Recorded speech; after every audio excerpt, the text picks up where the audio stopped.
Ahora con ustedes, Tiempo de Estudio Maná.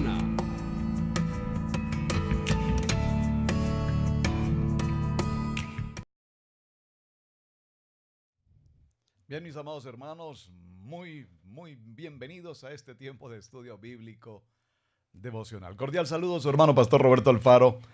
Les invito para que me acompañen durante este tiempo en el precioso estudio bíblico devocional del libro de Berechit, con nuestro parashá de la semana, parashá Noé. Estamos en el capítulo 6, a partir del verso 9 en adelante, y venimos desarrollando esta historia que muy seguramente desde muy niños conocemos, la historia del arca, de Noé, el diluvio, la entrada de los animales.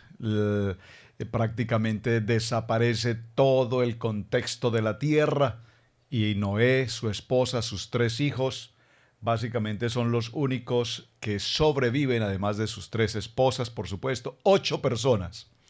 8, preste mucha atención al número 8, ¿verdad? Ustedes están muy atentos a los números. Veo cómo ha cautivado su corazón el tema de los números. No desde el punto de vista de numerología, desde el punto de vista del estudio bíblico, la importancia y la relevancia de los números. Porque sabemos que ese número 7 nos habla de plenitud, de un todo, pero el número 8 nos habla de la importancia de lo sobrenatural, como el Sheminit, como un nuevo comienzo. Teníamos entonces una tarea. Gracias a los hermanos que me han dado respuesta a la tarea, excelentes sus respuestas. Estoy muy contento, agradecido con mi Padre Celestial por la manera como ustedes escudriñan, buscan, ahora ya tienen sus ayudas, sus diccionarios, sus concordancias, bueno, y además pues la tecnología que nos permite avanzar e investigar. Pero básicamente un punto fundamental y primordial de la tarea consistía en tomar, por supuesto, su Biblia e ir desde el verso 9 en el capítulo 6 hasta el verso 22, que es donde culmina este texto, y establecer el número de ocasiones en el que aparece inscrito el nombre de Elohim. Y ustedes, pues obviamente me han dado no solamente la respuesta por escrito, en el número 5 ocasiones aparece el nombre de Elohim, sino que además me han enviado fotografías con el nombre subrayado, algunos en español, algunos en hebreo. ¡Excelente! Todos estamos aprendiendo de este tema. ¿Por qué es importante? Entonces ya veremos un poco más adelante la importancia de que nos aparece en 5 ocasiones el nombre de Elohim. Por ahora, concentrándonos en el tema, retomemos la lectura. El texto nos dice: estas son las generaciones de Noé. Noé fue un hombre íntegro, y ayer resaltamos la importancia de entender cómo en medio de una sociedad, de una comunidad, de una población humana perversa, dice el texto puntualmente, una comunidad de continuo perversa.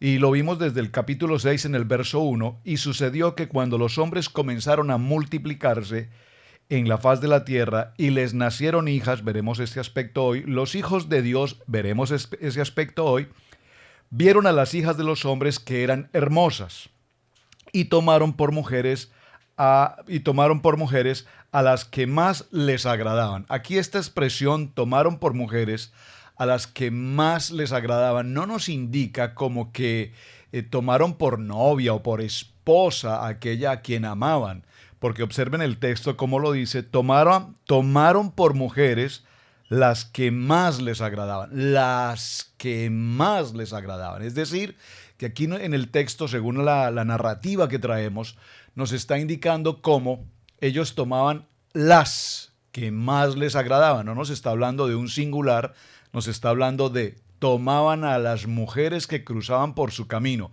las que más les agradaran por su belleza, por lo que fuese, las que más les agradaran. Entonces, ayer estábamos tratando de identificar por qué esta era una situación tan importante, de cómo esta población, esta comunidad tenía una mentalidad mentalidad de continuo perversa. Y aquí ya podemos empezar a vislumbrar la respuesta. Tomaban por mujeres a las que se les aparecieran por el camino y a las que más les agradaban. Es decir, aquí no nos dice el texto, tomaban por esposas a las mujeres jóvenes, solteras, o mujeres viudas, no, dice a las que más les agradaban, indistinto de ser solteras, jóvenes, mayores, viudas, casadas, lo que fuese, lo que se cruzara por el camino, lo que más les agradara. Vaya observando este punto tan importante. Y dijo el Eterno, no permanecerá mi espíritu en el hombre para siempre, porque él es carne y serán sus días 120 años.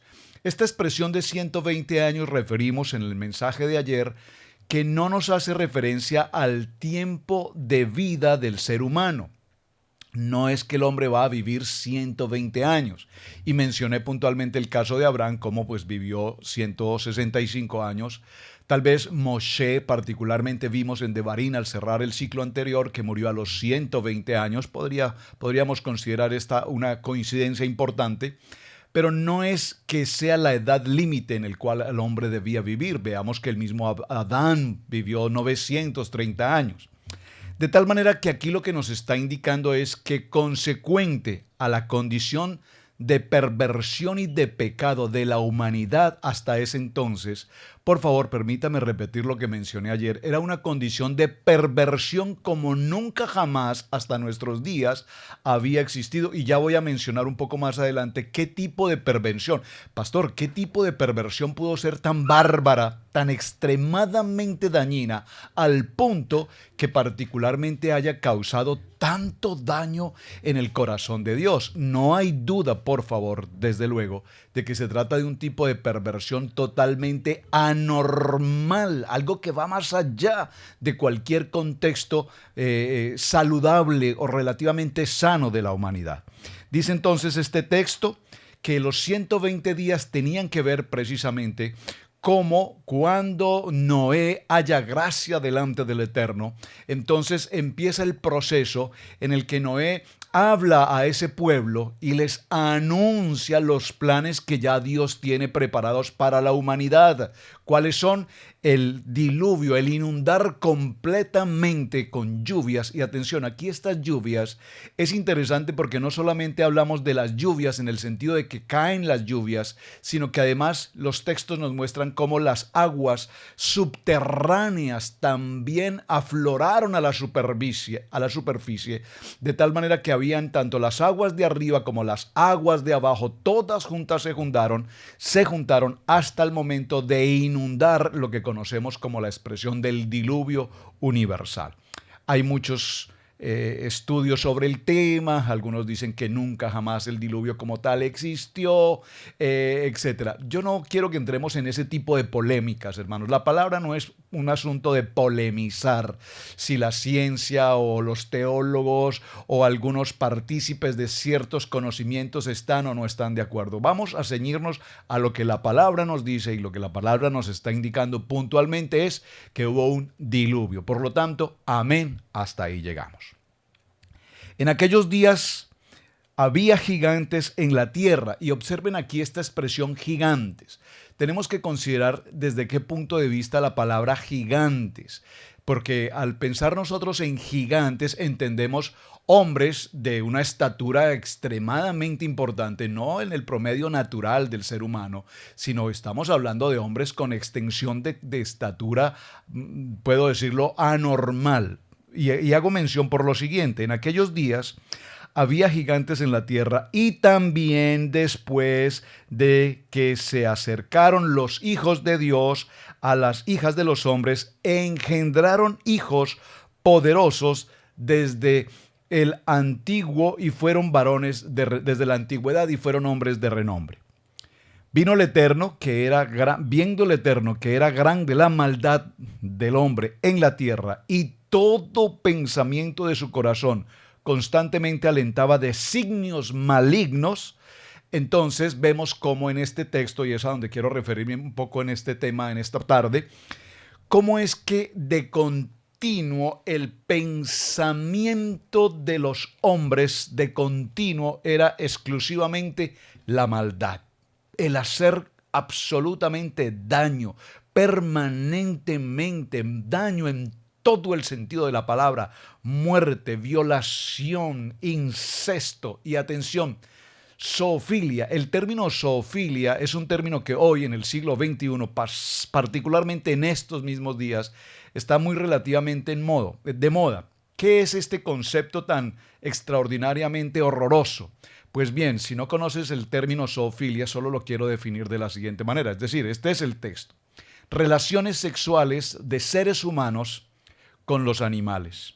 Y vimos cómo recientemente en Canadá se aprobó que esta perversión, no solamente sexual, sino este tipo de perversión mental, sea parte de la cotidianidad de la vida de una persona que desea tener relaciones sexuales con animales. Es decir, estamos hablando de un concepto depravado que en el siglo XXI se conoce con el nombre de mentalidad abierta. Se conoce con el nombre de la modernidad, se conoce con no sé qué nombre se podría conocer mejor que no sea otro distinto a pecado, a inmundicia, a inmoralidad o a perversión. Ahora, ya que nos adentramos a este tema, permítame mencionar algunos aspectos interesantes. Durante el tiempo en el que los hombres comenzaron todo este proceso de maldad, de perversión, de pecado, repito, a un extremo que nunca jamás la tierra había llegado a tal condición. No solamente había perversión en la mente, en el corazón de los hombres, sino que había perversión incluso en los animales. Es decir, de alguna manera los animales, viendo la perversión en la moralidad de los hombres, hasta los animales estaban pervertidos también en su instinto animal y en su manera de actuar. De tal manera que esta perversión contaminó incluso a la tierra. Es decir, recordemos Berechit capítulo 1, verso 2, que nos decía que la tierra estaba en oscuridad, en sombras, desolada, destruida, vacía, demolida. Entre comillas, caos.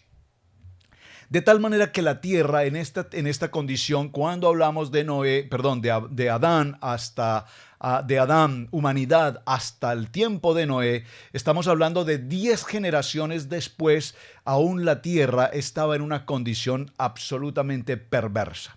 Seguramente usted ha escuchado con alguna frecuencia, estoy seguro que sí, la palabra, la Torá nos lo relata en varios textos, voy a mirar algunos de ellos, respecto a la palabra los nefilín. Y cuando hablamos de los nefilín, se ha traducido este texto como gigantes y se ha traducido también los hijos de Dios como ángeles y particularmente se dice ángeles caídos. Vamos a ver algunos aspectos importantes sobre este tema.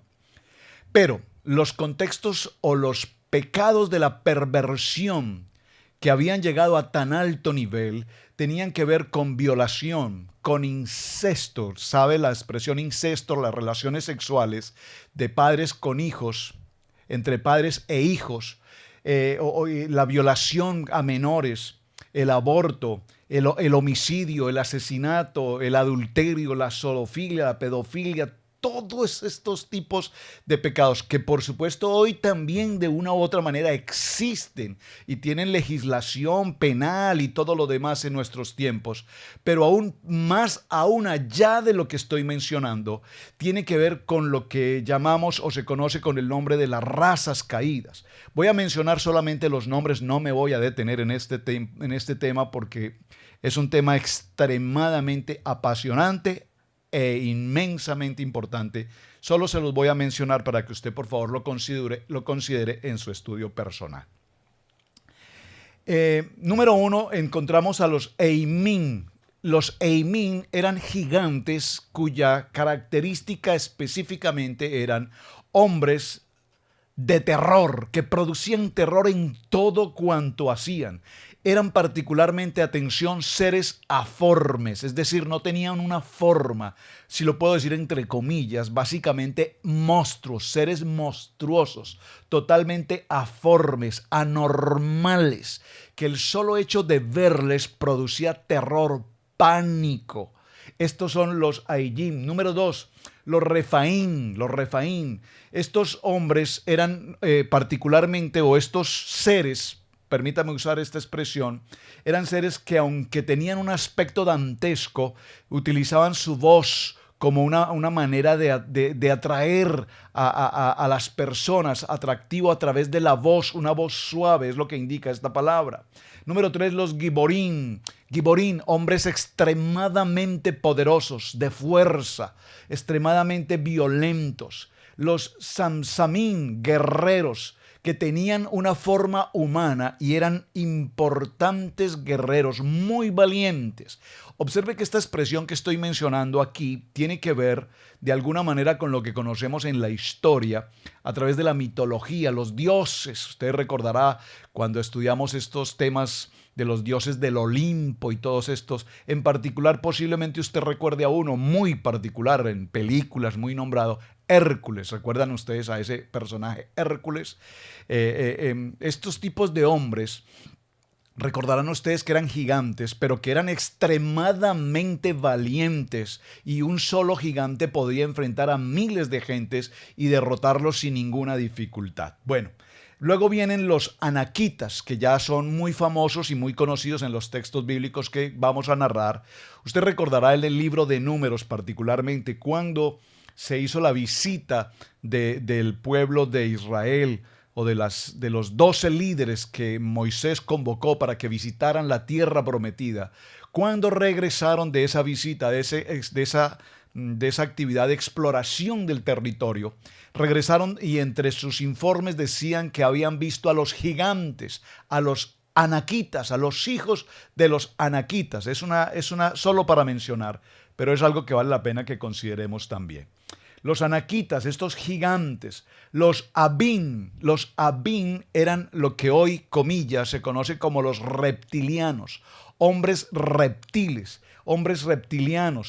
que probaban las comidas en la tierra. Su especialidad eran las comidas de la tierra y este tipo de aformes, este tipo de seres aformes, estoy diciendo, hermanos, esto no lo podemos concebir propiamente en nuestra mente. Usted dirá, pastor, usted está hablando de alguna película, de alguna fábula, de alguna historia. Bueno, es lo que nos está hablando la perversión de la tierra en los tiempos de Noé.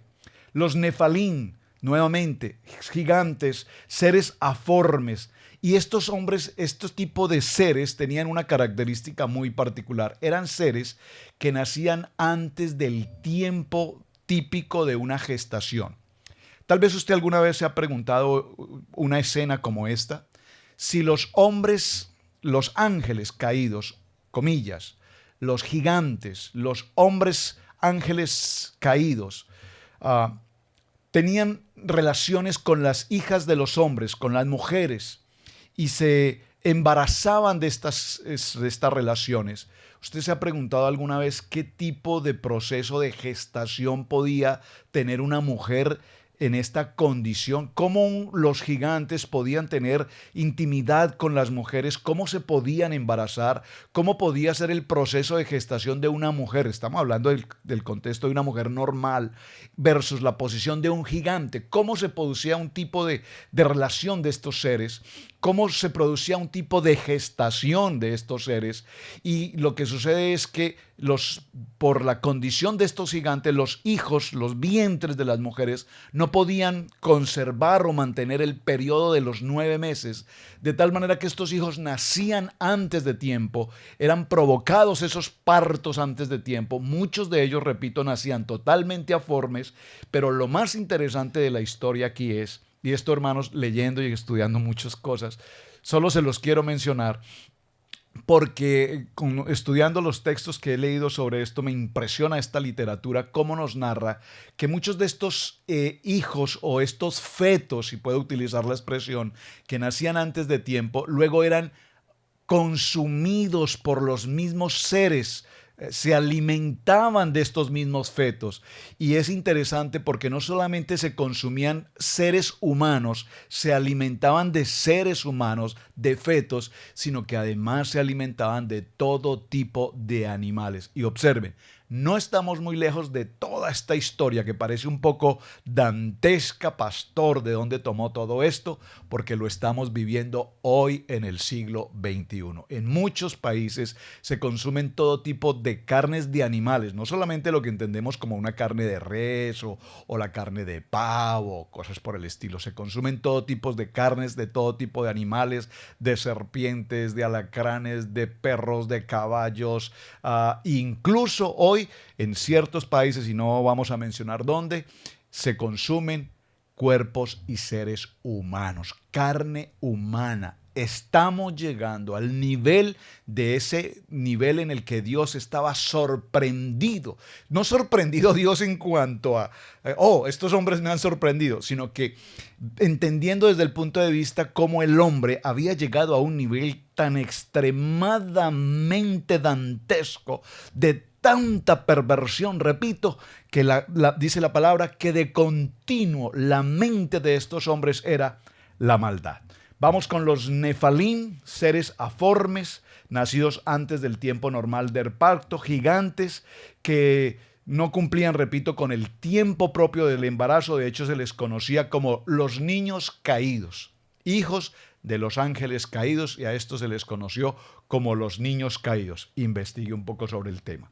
Posteriormente tenemos los Asheit Shem, que eran hombres destructores, hombres seres destructores. Pero había algo muy particular con estos seres destructores. Tenían un buen semblante y al ser de buen semblante, las hijas de los hombres los buscaban particularmente para poder a su vez tener hijos con este tipo de gigantes.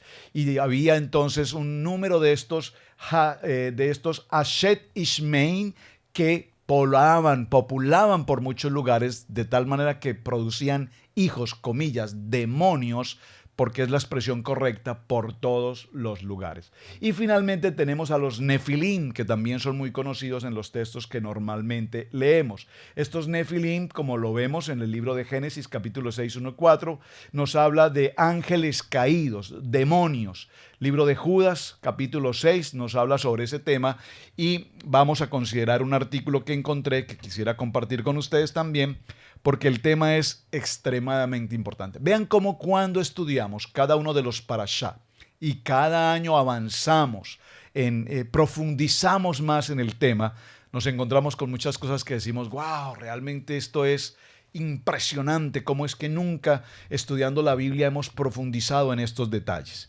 Así es que dice la palabra en un artículo que encontré muy interesante, dice: la información más detallada nos brinda un pasaje bíblico en el libro de Números, en el capítulo 13. Los espías israelitas que fueron mandados a Canaán reportaron haber visto allí a los Nefilim, los descendientes de Anak, descendientes de los Nefilim. Libro de Números, capítulo 13, verso 33. Esta segunda irrupción nefilítica seguramente fue más limitada y restringida que la prediluviana. Aún así, Dios ordenó también en su destrucción total. Ahora, no tenía que hacerlo personalmente, pues contaba ya con una nación sobre la tierra que ejecutaría sus juicios contra las naciones perversas. Dios ordenó a Josué, el paladín del ejército de la nación de Israel, que destruyera totalmente a los habitantes de la tierra de esta región. Quizá hallemos difícil reconciliar las masacres que efectuó José en contra de estos pueblos con lo que nos dicen las Escrituras sobre el carácter amoroso y justo de Dios. Uno puede más que conjeturar que Dios tuvo sobradas razones para ordenar que esto así sucediera. Entonces veamos cómo. Sin embargo, debido a que no todos aceptan realmente estas condiciones y que la traducción clásica de gigantes ha caído, digamos, en cierta duda, las nuevas traducciones populares del Antiguo Testamento nos han referido la palabra de gigantes y han decidido dejarla solamente como los Nefilim. Es decir, Todavía hoy los estudiosos consideran, ¿realmente fueron estos hombres gigantes en el contexto de una estatura sobrenatural respecto del hombre? Aunque hoy hay base etimológica para usar el término gigantes como una traducción confiable, es decir, Nefilim, sin embargo, tal traducción no carece de méritos, ya que en más de un sentido los Nefilim evidentemente eran gigantes. No hay duda de que los Nefilim eran gigantes en tamaño y por ende, desde luego, en poder y fuerza. Existe una gran cantidad de documentos antiguos que nos hablan de la excepcional estructura y poder físico, de la fuerza híbrida de estos gigantes.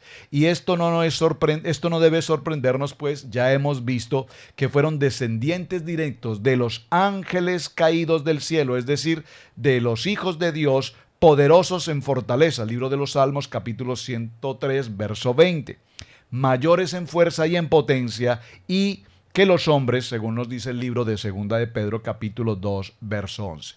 Lo que se dice entonces de los ángeles en general se aplica a los ángeles rebeldes por igual, es decir, su caída moral no reduce en nada su poder físico.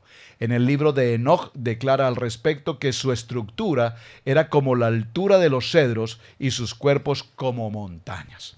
Quería mencionarles este artículo porque vemos cómo hoy todavía, repito, se duda si algunos de los textos bíblicos evidentemente nos hablan con claridad o simplemente son tan solo historias que la Biblia narra. Muchos han considerado que todo es la historia de Bereshit, la creación y demás, no son más que fábulas. Por favor, cuando nosotros estudiamos la Biblia, cuando nosotros estudiamos la palabra, la Torá, entendemos además por fe que todo cuanto está escrito en ella corresponde única y exclusivamente al propósito de Dios. Y en la medida que estudiamos la palabra y entendemos la palabra y amamos la palabra y vivimos la palabra, sabemos que evidentemente así es. La ciencia, cada vez que la ciencia procura corroborar lo que está escrito en la Biblia, después de años y años de investigación, concluyen que evidentemente lo que estaba escrito en la Biblia, tal cual así había sucedido.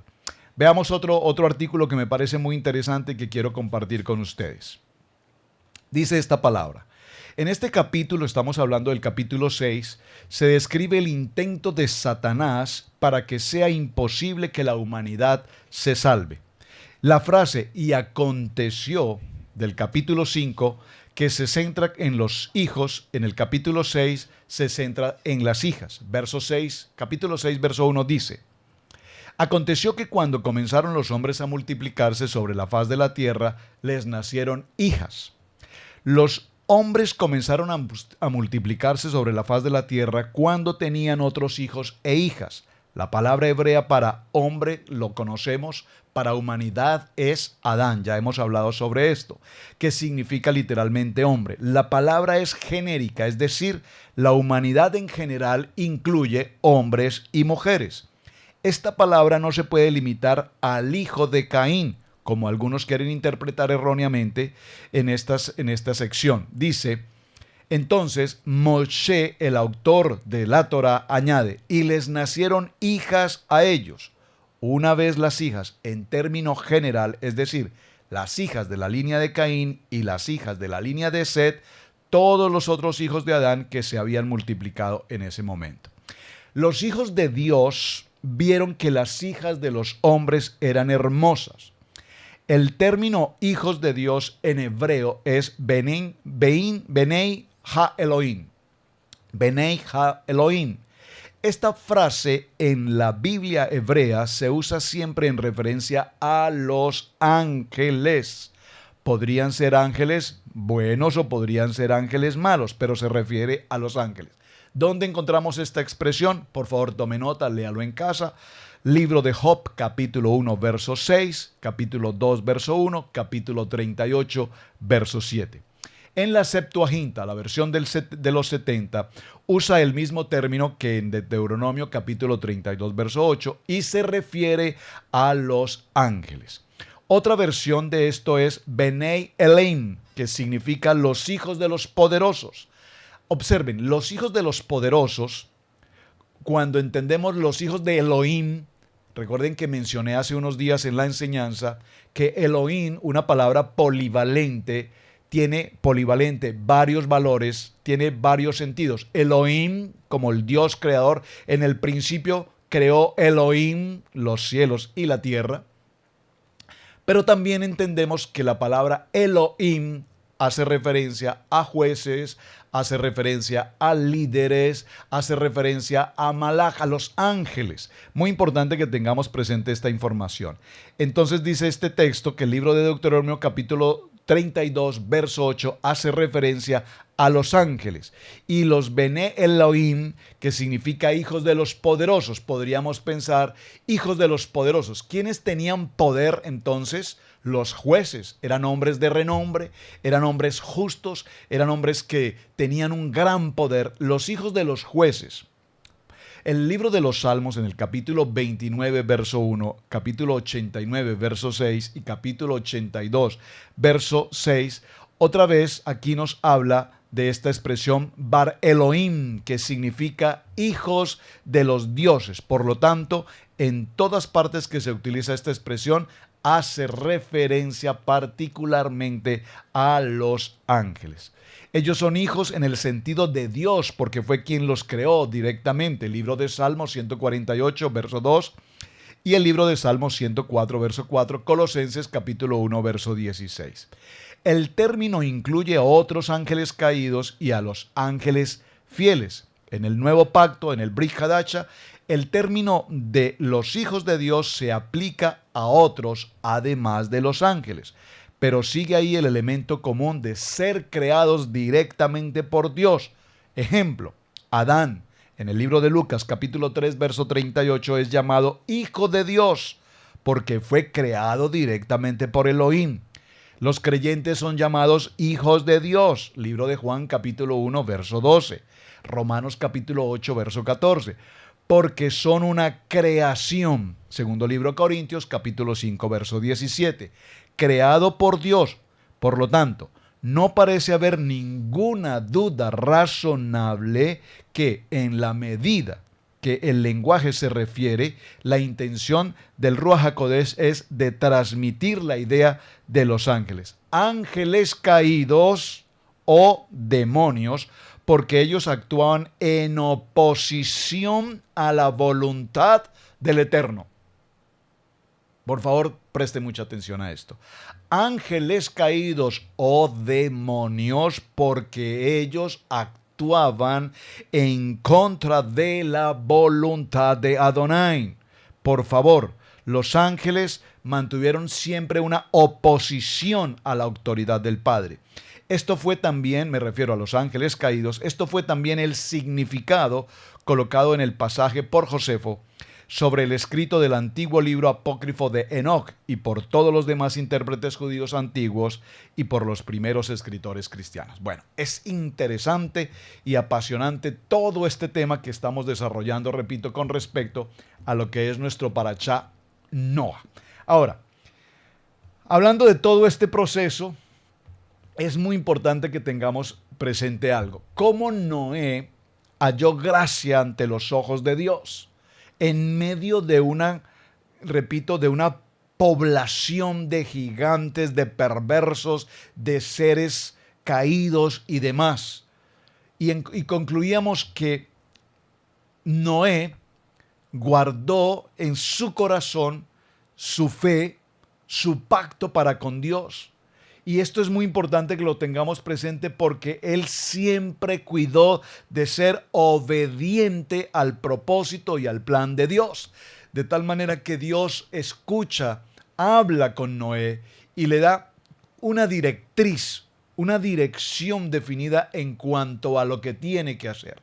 A partir de ahora, Noé va a hablarle a este pueblo de ese Dios poderoso, Adonai, Elohim, Hashem, que va a tomar el control de la tierra y a eliminar esta perversión, porque no es parte del proceso de lo que Dios en el principio creó los cielos y la tierra. Y en el verso 3 dijo, sea la luz, y no era esto lo que Dios había preparado. Es decir, el corazón y la mente de los hombres que hacen su propia voluntad a su manera, en su perversión contaminaron la tierra, de tal manera que ahora Dios va a hacer una corrección. Si me permite explicarlo de esta manera, volvamos a Bereshit capítulo 1 verso 2. La tierra estaba desordenada, estaba vacía, y ahora en medio de las tinieblas y toda esta adversidad, Dios empieza un proceso, repito, de reconstrucción, si puedo usar la expresión. Espero que me entienda lo que estoy tratando de transmitir. Y vean cómo hay una pregunta forzosa en este punto. ¿No sería tal vez para Dios muy práctico simplemente por el poder de la palabra creadora decir simplemente determino erradicar a la humanidad, lo creado, y empezar de nuevo? ¿Por qué precisamente tenía que ser agua? Recordemos, mis amados hermanos, que el agua tiene que ver con lo que mencionamos en otro estudio anterior, que es el mikveh. ¿Recuerdan lo que es el mikveh? Lo que es el proceso del bautismo, cuando en nuestra condición venimos a las aguas, nos sumergimos y reconocemos a nuestro Padre Dios Todopoderoso. Y en esta actitud de mikveh, cuando pasamos por el mikveh, lo que estamos haciendo es precisamente limpiarnos de esa contaminación. Y lo que Dios está haciendo ahora con la tierra, con la humanidad, con la creación, es pasarla tipológicamente por un mikveh para volver a purificar completamente toda la creación. Ahora, quiero que me acompañe por un momento al libro de Segunda de Corintios, cambiando un poco nuestra estructura ya para el tema. Segundo libro a Corintios, en el capítulo 5, verso 17. Dice la palabra: de modo que si alguno está en Yahweh, en Yeshua, nueva. Aquí esta palabra nueva nos habla de un aspecto renovado, cambiado. Nueva criatura es. Las cosas viejas. ¿Cuáles son las cosas viejas? Todo este pasado de contaminación, de inmundicia, de perversión, de pecado. Todas estas cosas pasaron, porque he aquí, dice el Padre Eterno, dice, he aquí, son hechas nuevas. Precisamente lo que estamos viendo en este proceso del diluvio, del mikveh, y podríamos decirlo de Tevilá, si me permite usar la expresión Tevilá, el mikveh de purificación, tiene que ver con una familia, la familia de Noa, su esposa, sus 3 hijos y por supuesto sus respectivas esposas. De tal manera que ahora toda la creación, después del diluvio, todos nosotros venimos a ser parte de una de estas generaciones. ¿De quién? De los hijos, particularmente de los hijos de Noé. Sem, Jan o Cafet. De alguno de los 3 venimos a formar parte toda la generación hasta nuestros días. Entonces vemos en el entendimiento de este texto del libro de Corintios, segundo libro a Corintios, en el capítulo 5, verso 17, lo encontramos en Hebreos capítulo 11. Por favor, dice esta palabra. Allí vemos cómo el cual es llamado el capítulo de la fe. Capítulo 11 del libro de los Hebreos es el capítulo de la fe para todo creyente. ¿Cuántos creyentes comprenden realmente de qué se trata esta historia que estamos viendo de Bereshit y de la creación? ¿Cuándo permitimos que el Ruach HaKodesh cambie ese corazón de piedra y nos lleve a un ámbito totalmente sobrenatural? Que salgamos de este pensamiento humano, de este pensamiento intelectual, de este pensamiento de capacidad del hombre y nos apartemos del proceso de la mentalidad humana para entrarnos al contexto del árbol de la vida. Entonces podremos entender la importancia de Hebreos capítulo 11 en el verso 1 cuando dice: ahora bien, la fe es la certeza de lo que se espera. La certeza de lo que se espera. Es decir, la convicción de lo que no se ve, porque por ella recibieron aprobación los antiguos. Aquí nos habla de los antiguos. ¿Quiénes son estos antiguos? Obviamente los patriarcas Abraham, Isaac, Jacob. Por la fe entendemos que el universo fue preparado por la palabra de Dios, de modo que lo que se ve no fue hecho de cosas visibles. Hebreos capítulo 11. Entonces, ¿de qué nos habla esta palabra? Nos habla de la fe, del emuná, no una fe intelectual, porque los científicos tienen fe, los antropólogos tienen fe, los arqueólogos tienen fe. ¿Fe en qué? Fe en la ciencia, ese es su Dios. Fe en sus investigaciones, fe en sus estudios, fe en sus análisis. Nosotros tenemos un emuná, que el emuná no es una fe intelectual, sino es una fe totalmente sobrenatural. Entonces, mis amados hermanos, el arca y el caminar de Noé nos revela el diseño completo de la santificación del Padre en sombras proféticas para las generaciones por venir. Es decir, este diseño del Evangelio nos ayuda a los creyentes a ver cuando caminamos por fe en la palabra del Padre, en la preciosa palabra de la Biblia, y esta acción nos permite vivir una vida de compromiso, una vida de pacto para con nuestro Padre, como creyentes en un aspecto de moralidad, en un aspecto de santidad, en un aspecto ético, de principios, de valores que nos permiten vivir una vida de comunidad, una vida de honra, una vida de integridad. Dijimos cómo Noé fue precisamente hallado en gracia por su integridad.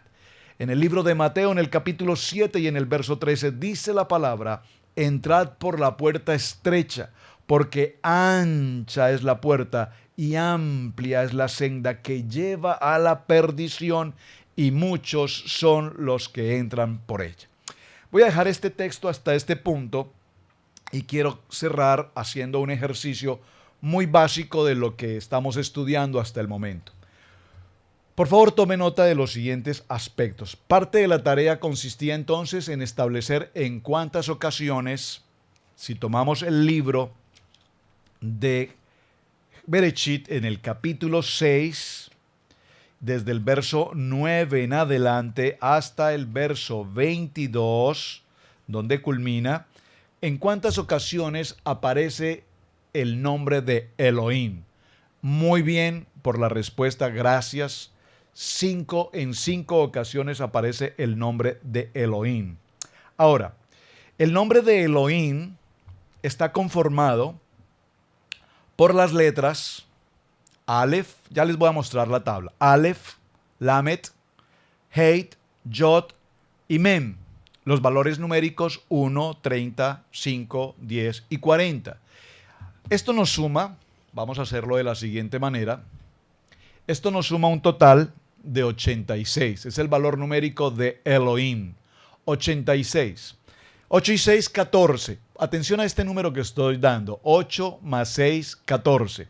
Pero más que el 14 de 8 más 6, veámoslo de la siguiente manera. A los valores que tienen un número 0 como 40, 10 o 30, eliminando el 0, lo que se llama una gematría reducida, entonces tenemos los valores 4, 1, bueno, hagámoslo en el orden lógicamente, 1, 3, 5, 1, 4. ¿A qué me refiero en el orden? Recuerden que en hebreo la lectura es de derecha a izquierda, no de izquierda a derecha. Entonces, de derecha a izquierda. Perdón, de izquierda a derecha. Aquí está. 1, 3, 5, 1, 4. 1 más 3, 4, más 5, 9, más 1, 10, más 4, 14. Este número 14 nos forma las letras.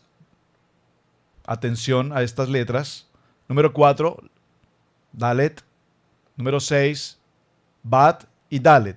Este valor que tenemos aquí, 4 más 6 más 4, nos indica el número 14 en esta gematría. ¿Qué es ese número 14 en esta gematría? El nombre de David. ¿Por qué es importante el nombre de David aquí? Esa sería una muy buena tarea para ustedes. ¿Por qué es tan importante que tengamos el nombre de David en este punto? Muy bien.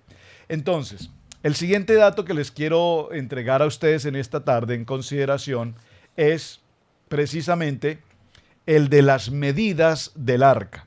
El arca tenía las siguientes medidas: 300 codos de largo, 30 codos de alto más 50 codos de ancho. ¿Por qué es importante eso? Estos tres valores que tenemos aquí, Shin, Lamet y Nun, vemos cómo estos tres valores nos están indicando la lectura de las tres proporciones ancho, largo y alto respecto del arca. Y esto es muy importante porque al sumar este valor, que nos da un valor de 350, 380, se origina la palabra lashon, la palabra lengua, hablar. Recuerden que hay lashon hara, que es el hablar mal, inapropiadamente, o hay la expresión lashon tov, que significa el hablar bien. ¿Por qué es importante la lengua? Porque vamos a ver cómo estos hombres que pasaron durante todo este tiempo del diluvio, esta familia, estas 8 personas durante este tiempo del diluvio, fueron los únicos que sobrevivieron de toda la humanidad y por supuesto ellos tuvieron que trabajar poderosamente en el lenguaje que a partir de ahora se desarrollaría hasta nuestros días. Solamente quería mencionarles este aspecto. ¿Por qué? 14 dijimos entonces que es la reducción de la gematría de Elohim. 14. Si a 14, que es la gematría de Elohim, 14, lo multiplicamos por 5, ¿qué nos representa este 5? Nos representa el número de ocasiones en las que aparece el nombre de Elohim en el capítulo 6 del verso 9 al 22, en 5 ocasiones. Ahora, 14 por 5 nos da un valor de 70. ¿Qué nos indica este valor de 70? Este valor de 70 nos indica las 70 naciones, los 70 príncipes que gobernarán sobre estas naciones. Interesante, muy interesante. Yo sé que muchos de ustedes estarán atentos, así es que quienes necesiten las gráficas me escriben por favor y con mucho gusto yo se las puedo enviar también a través del mensaje para que usted las pueda estudiar en casa, para que las pueda considerar. Hay mucho tema más por tratar. Yo quiero ir simplemente con algunos datos básicos, elementales, que es importante que consideremos porque tanto en las medidas del arca como en los 3 niveles, recuerden, en el primer nivel, en el nivel bajo se guardaban o eran todos los depósitos de los desechos, de las basuras, de todo el estiércol, de todos los consumos. En el piso 2 o en el nivel 2, recuerden que les dejé esta tarea, en el nivel 2 tenemos el nivel en el que dormitaban o permanecían todos los animales. Y en el nivel 3 es el lugar donde estaban o habitaban, convivían todas las familias. Noé, su esposa, sus 3 hijos, Sem, Yat, Jafet, los 3 hijos más sus respectivas esposas. Esos son los 3 niveles. Es muy importante que tengamos en cuenta esto, porque tiene que ver también con nuestro tipo de vida. Recordemos que Moshe particularmente nació en una condición, fue puesto en una canasta, llevado a Egipto, vivió 40 años en la vida del faraón en Egipto, posteriormente sale de esa condición en una condición de perseguido, sindicado de un homicidio, pasa 40 años en el desierto y después de esos 40 años en el desierto, viene a encontrarse con Yetro, quien será su suegro, Sífora, quien será su esposa, y luego viene la zarza que ardía, viene el llamamiento que Dios hace a Moshe de regresar ahora como un Elohim, no como un Dios, como un Elohim. Aquí es como un líder para el pueblo de Israel y sacarlos de esa condición de esclavitud en el que llevaban ya para cumplir 400 años. Es interesante todo esto. ¿Por qué? Porque nos vemos como en la vida de Moshe fue creciendo, fue elevando su nivel hasta llegar al nivel máximo que un ser humano ha llegado. ¿Cuál es la comunión, la intimidad, la relación que tenía Moshe directamente para con Dios? Un VIP directo, una comunicación permanente para con el Padre, como ningún otro, repito, ser humano en la tierra. Ahora, todo esto para mencionar que así el arca nos está tipificando nuestra vida. Cuando estamos en esa condición de bajo nivel, de basura, de pecado, de inmundicia, pasamos a un siguiente nivel en que ahora muchos actúan o en algún momento de nuestra vida tal vez actuamos en nuestra propia fuerza, en nuestro propio entendimiento, en nuestra propia voluntad, a nuestra propia manera, según nuestra propia costumbre, nuestra propia cultura. Qué tremendo. Nosotros estamos en los Estados Unidos, en América, hoy.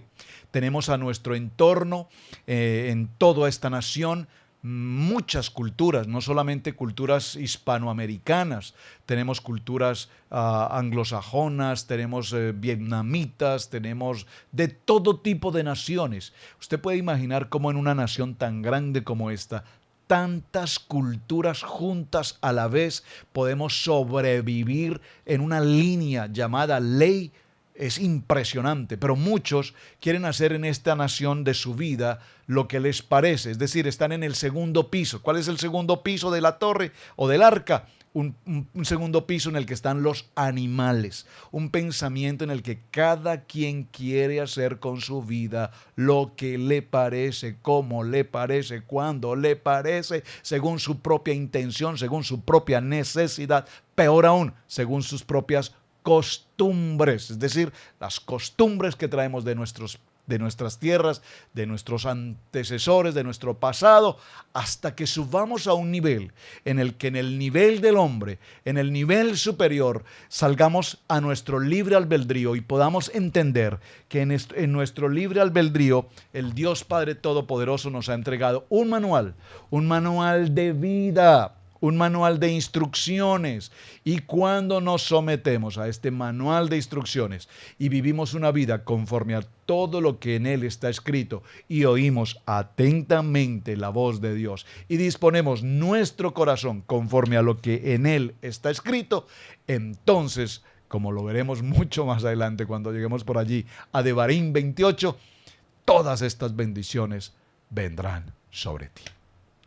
Mis amados, mucho tema por tratar. Espero que haya sido de agrado su estadía hoy con nosotros en Estudio Bíblico Devocional.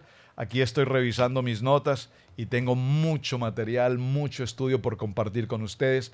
Así es que disfruten de este tiempo, pero por favor prométanme en casa que usted continúe leyendo todo este proceso de Noah para esta semana, hasta que cerremos la semana, porque de estos primeros capítulos en el libro de Bereshit dependerá nuestro conocimiento teológico, bíblico, del Eterno para todo lo que viene en nuestro nuevo ciclo para este año. Mis amados, muchísimas gracias por acompañarme. Gracias por sus mensajes. Gracias por compartir esta enseñanza con todas las personas a su alrededor. Para todos, un feliz día. Shalom. Muchísimas gracias. Su hermano, Pastor Roberto Alfaro. Bendiciones.